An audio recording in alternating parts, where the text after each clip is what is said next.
Hi, my beautiful learners. Welcome to the Learnify Labs, and this is a neat zoology class going on. तो हमने start किया हुआ है chapter of diseases. Continue.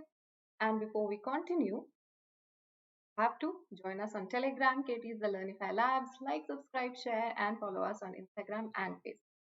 So, guys, what are we discussing now?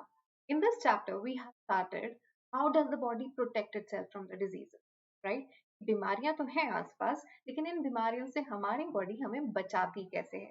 तो we have already started with the topic कि हमारी body के पास बहुत सारे लेवल्स हैं जिससे कि वो हमें बचाती है.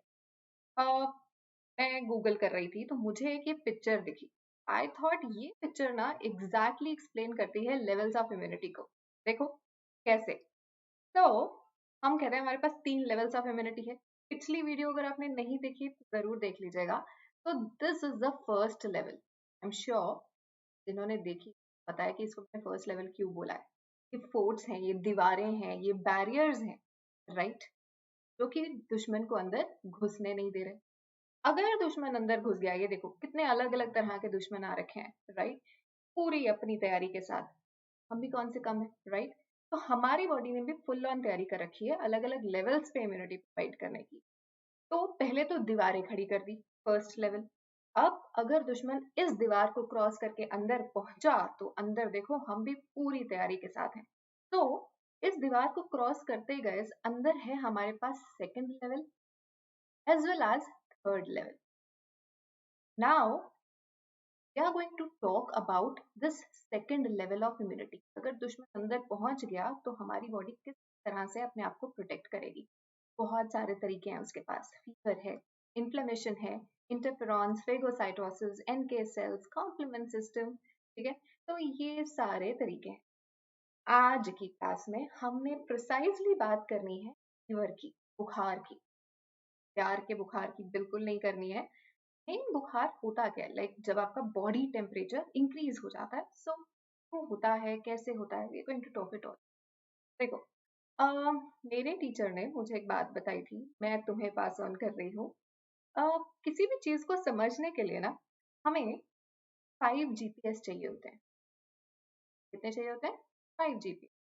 क्या है ये 5 GPS? हमें हमेशा सही रास्ते पे जाता है ना, मंजिल तक पहुंचाता है. तो similarly if we have these 5 GPS तो हमें अपना कोई भी टॉपिक समझ में आ सकता है. What are these 5? What, when, how,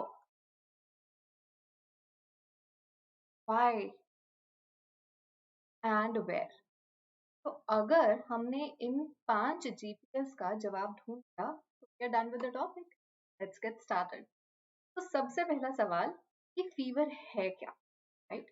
तो फीवर, बुखार, इसको हम नेसेसरी इविल बोलते हैं, यानी कि जरूरी भी है और काम भी खराब करेगा. देखते हैं क्या. तो वी ऑल नो कि फीवर में क्या होता है. What is fever? कि body temperature is going to increase above the normal body temperature, right.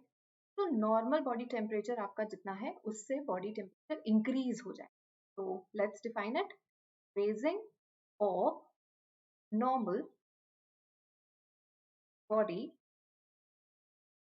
Temperature, ठीक है. नॉर्मल बॉडी टेम्परेचर से इंक्रीज कर दिया का मतलब फीवर.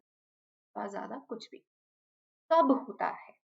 तो the next GPS that we have to answer कि फीवर में फीवर होता कब है. तो इस फीवर बेसिकली आपका इम्यून रिस्पॉन्स रहता है, ठीक है. फीवर अपने आप में कोई बीमारी नहीं है.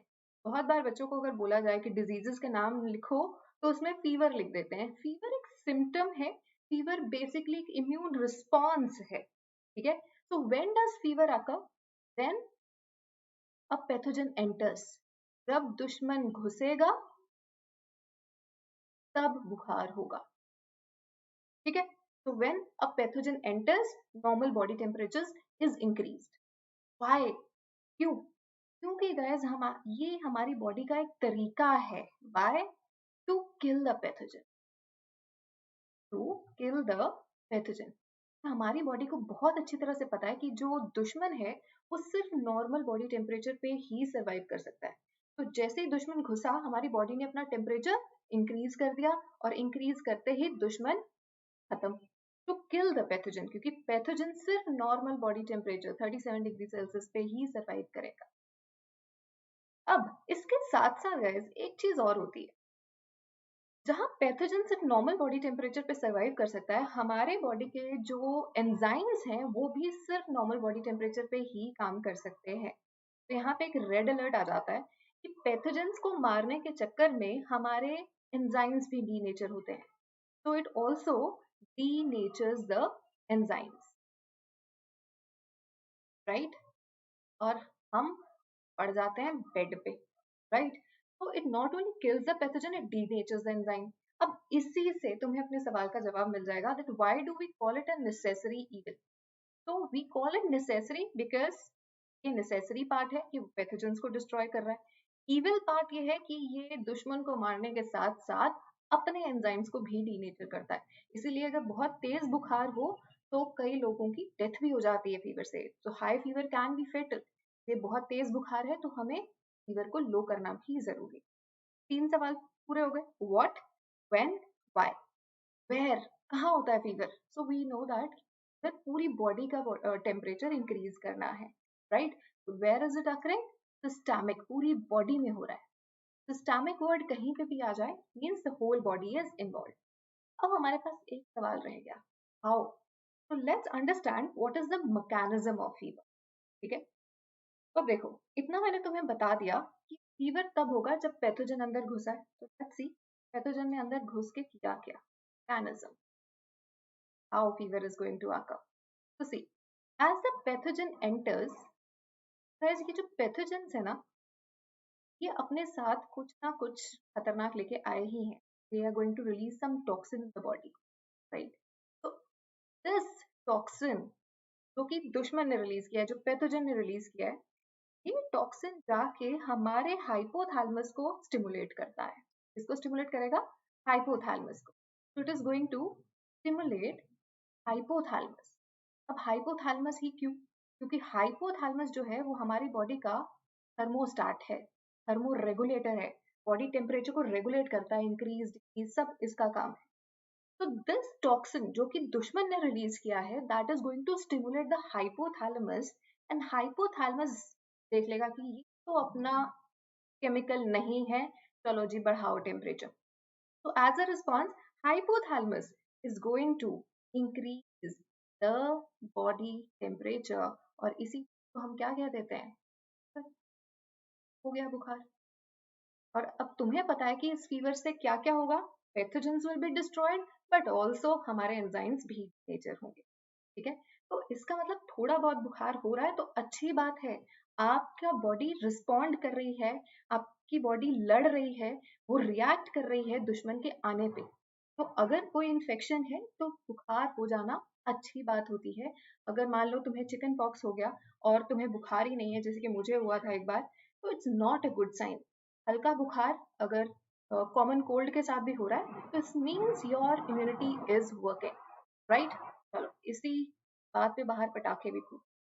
एनीवेज, तो ये क्लियर हो गया।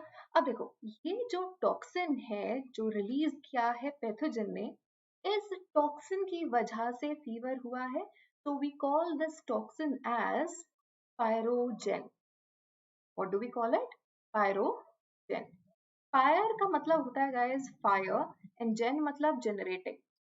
तो fire generating chemical, fire generating, ठीक है, इसने जनरेट किया है। और ये पायरोजन किसने रिलीज किया है? It is release by the pathogen. ये याद रखना है कि पायरोजन कौन रिलीज करता है? पैथोजन रिलीज करता है।